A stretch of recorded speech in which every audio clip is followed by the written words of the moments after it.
Behind every growing business is a team of great people. This is the Hub Podcast, sponsored by Manpower Eastern Indiana. I'm your host, Michael Allen. In each episode, we connect with the people helping build stronger companies and communities across Eastern Indiana. Well, hello and welcome to the Hub. I am your host, Michael Allen, and today I have Cory Roberson with me. Cory is the general manager at Autocar in Hagerstown, Indiana. Cory, welcome to the Hub. Hey, thanks for having me, Michael. Hey, so glad to have you here. I mainly want to talk about Autocar, but before we get into that, I do want to just share with our followers a little bit about yourself, kind of where you're from, family, ending up at Autocar. So yeah, absolutely. Again, Cory Roberson. I'm a Hoosier. Been here for. Sorry. No, keep going. You're okay. Fine. Again, yeah, Cory Roberson, a Hoosier. Grew up near Kokomo, Indiana. Okay. Went to a little school called Tri-Central years and years ago, but went to Purdue University. Actually heading there tomorrow to do some recruiting as well. And just been in the automotive industry for close to, 28 years now. Mm-hmm. And got back, I was up in Michigan, had a chance to get back to Indiana with Autocar 23 years ago. So I've been there 23 years. So you're a Purdue grad, and when you came to Autocar, what was your first position that you had there? Yeah, it's been quite an experience.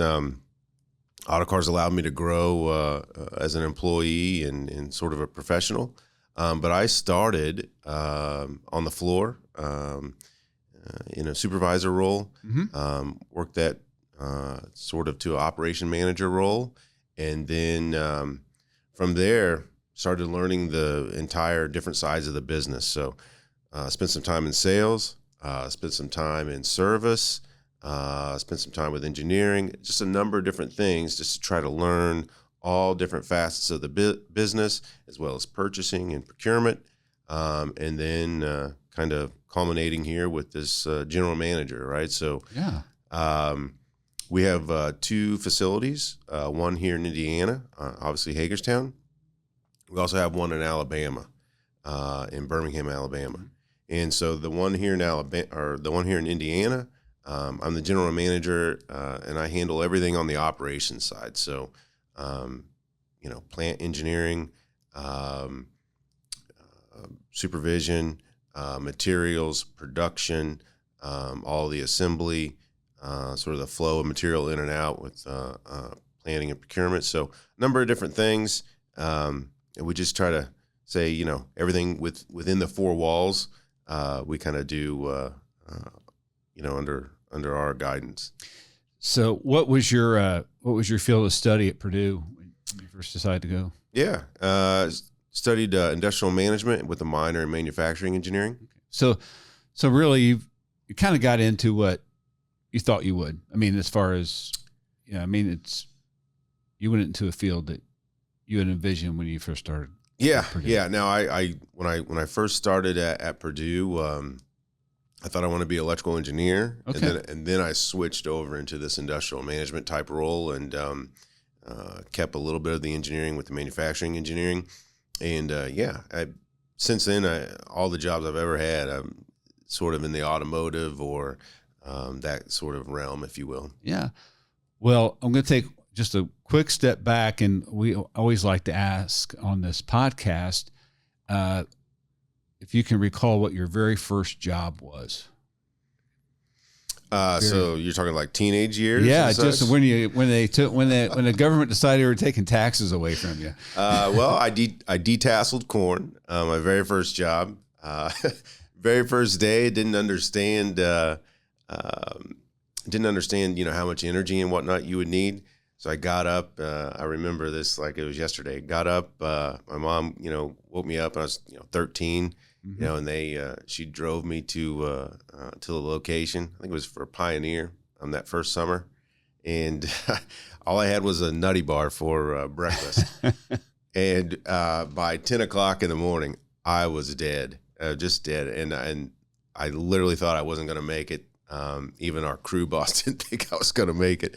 But then the next day, I come back, got a full breakfast in my stomach, and before you knew it, I loved detasseling. The next summer, I was, like crew boss of driving the tractor, if you will, so the machine. Do they still detassel? I don't know if they still do that as much anymore because it's automated. I've seen that where they have the automated cutters that go out there and grab, and so with all the engineering and stuff they do in agriculture. Every now and again, you'll see a crew of kids out there detasseling, but it's not like it was. Are you being pulled like on like a? I don't know. How's that work?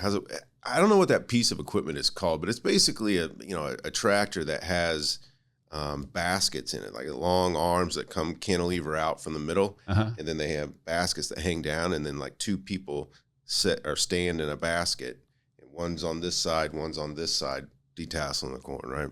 Yeah, that sounds kind of dangerous a little bit. I don't know if they do that anymore.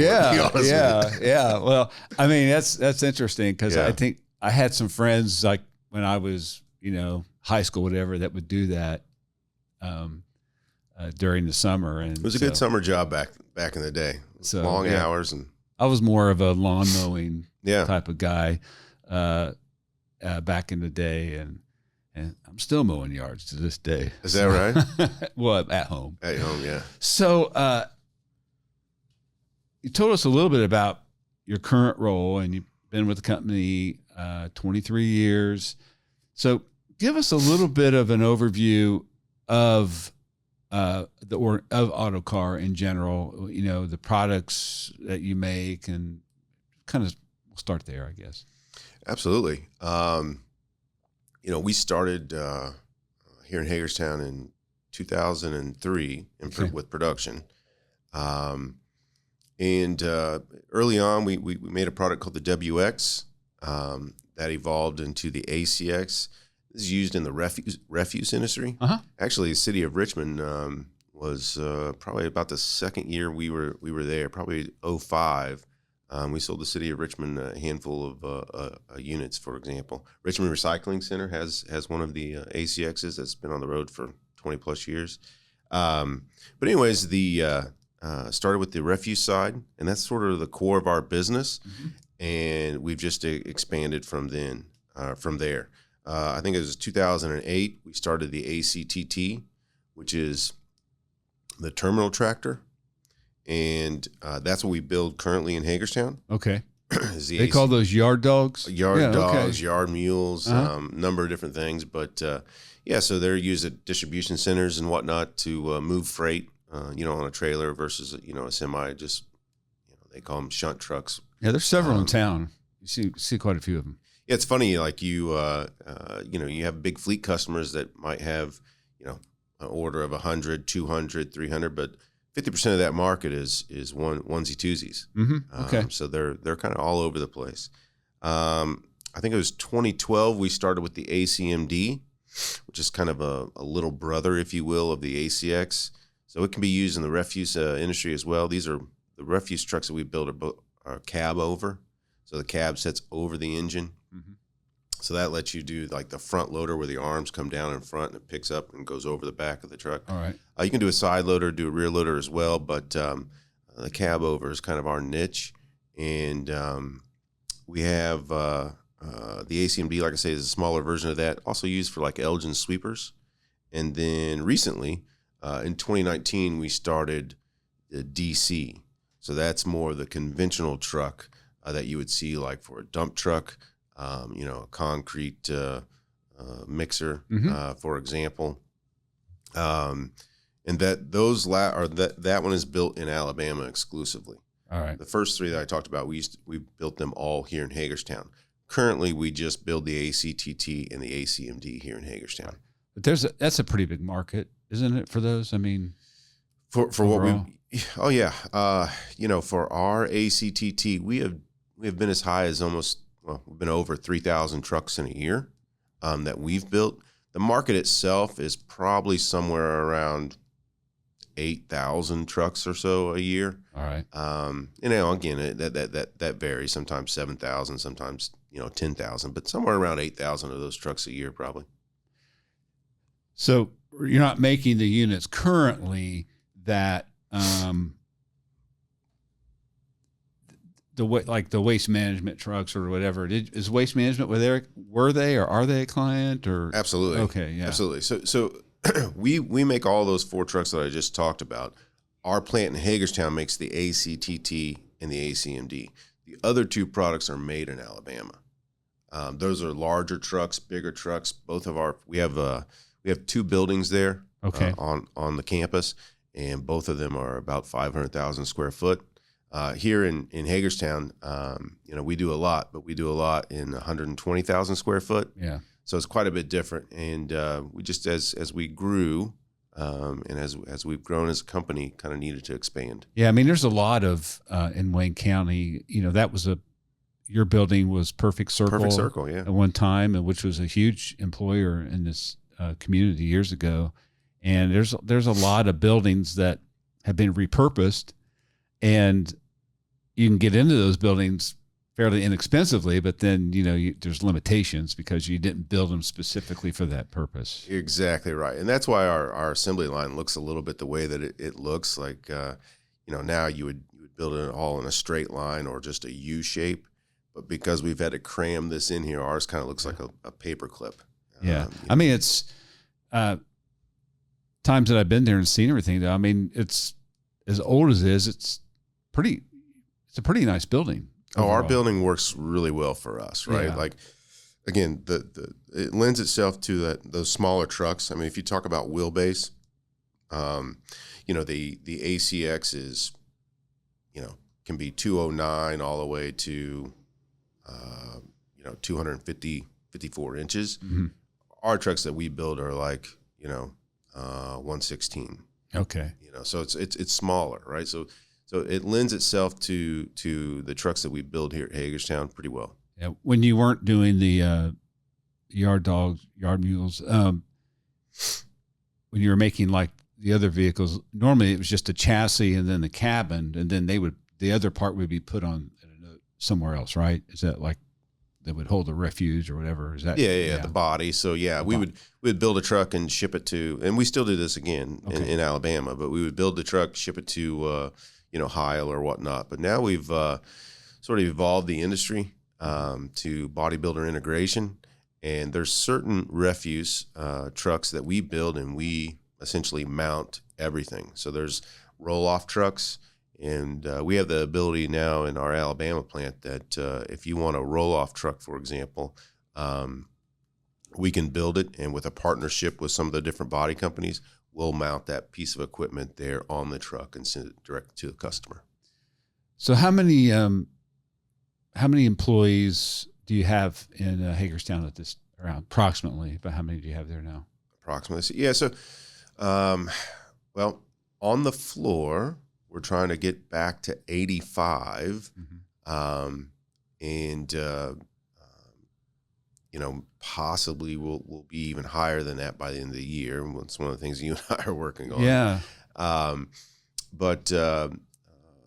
then with the salary folks there, it just depends. We have service and warranty and some procurement and planning. That all work out of that building, but a lot of those jobs can be done remotely, and they also support both plants. So it's hard to say at any given time how many exact people are in the building, but there's about another 50 or so salary employees that work throughout.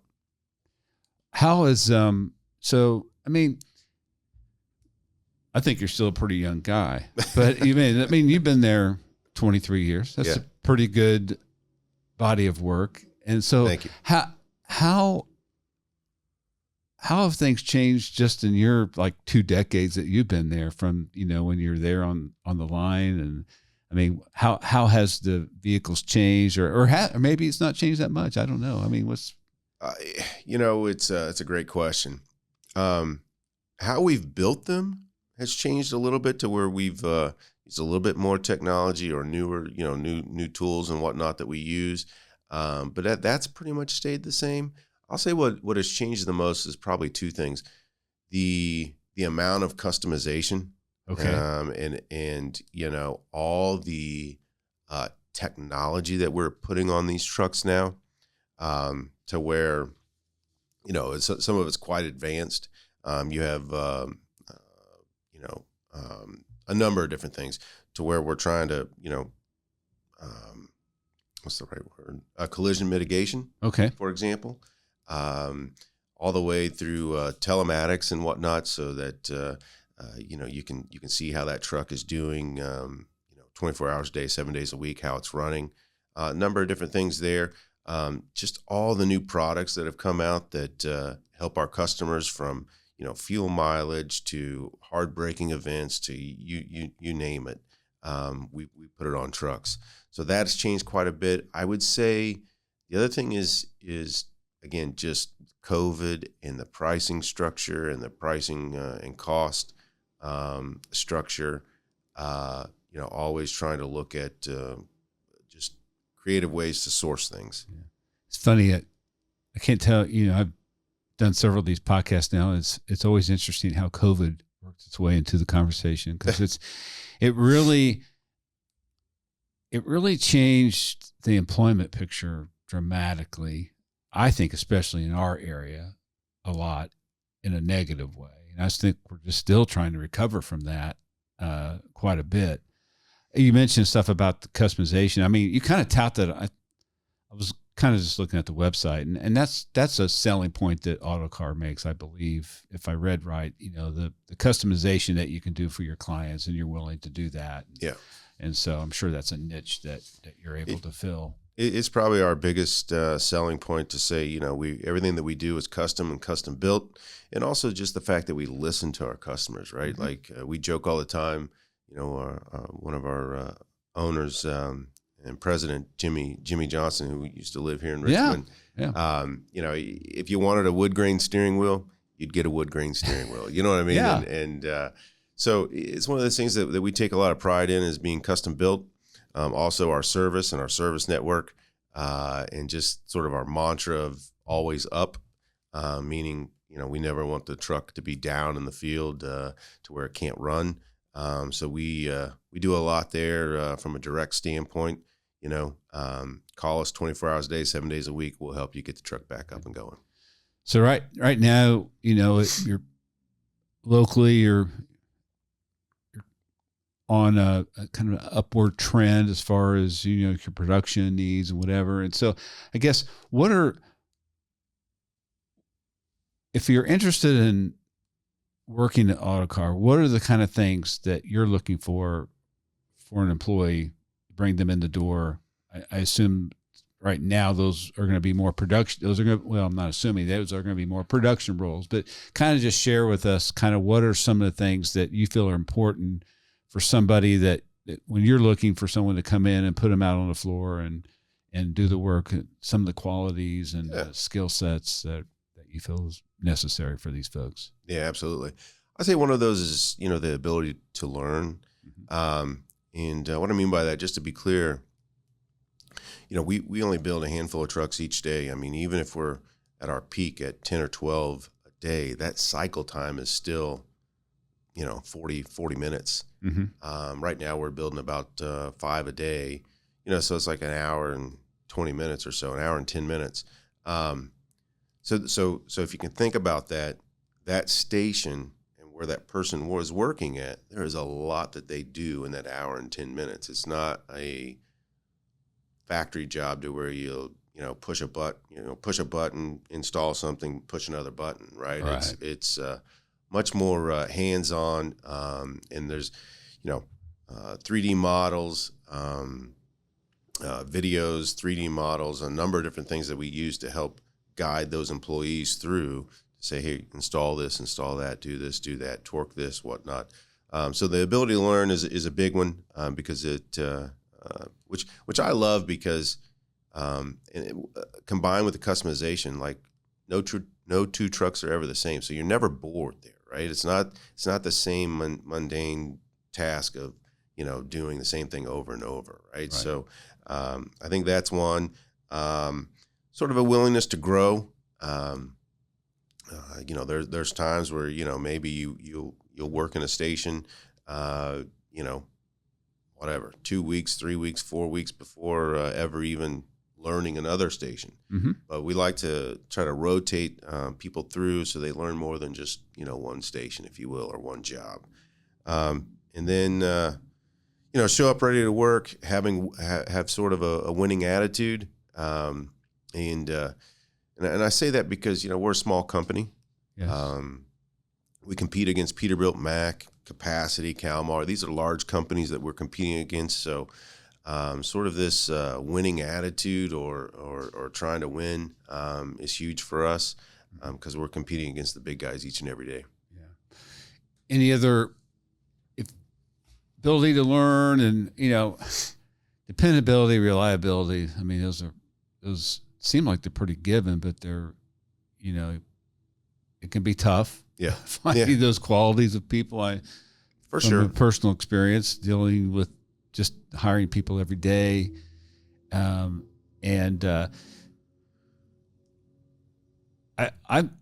think Hagerstown's a great little town and everything's great there, but I would think that amazingly transportation is kind of a big issue for people. And so that's, to be able to work at Autocar, you're going to have to be able to physically drive there. It's not like, in town we have, there are different cab services and pick people up and take people around the Richmond area. But, having reliable transportation is really kind of a big component to be able to come to work every day there. That's a good point. Yeah. I mean, we do have some employees that live there in Hagerstown that just ride bike, for example. Yeah. We do have a number of employees that sort of ride share. Uh-huh. And so, that's the one good thing too about being small. Everybody can get together and talk and say, hey, can you give me a ride this day? Those kind of things. One of the other things I forgot to mention, I would really say, anytime they can bring, new ideas to the table, we're always looking to figure out, hey, is there, a different way to skin the cat, if you will. Mm-hmm. Fostering that sort of culture with new ideas and whatnot is important to us as well.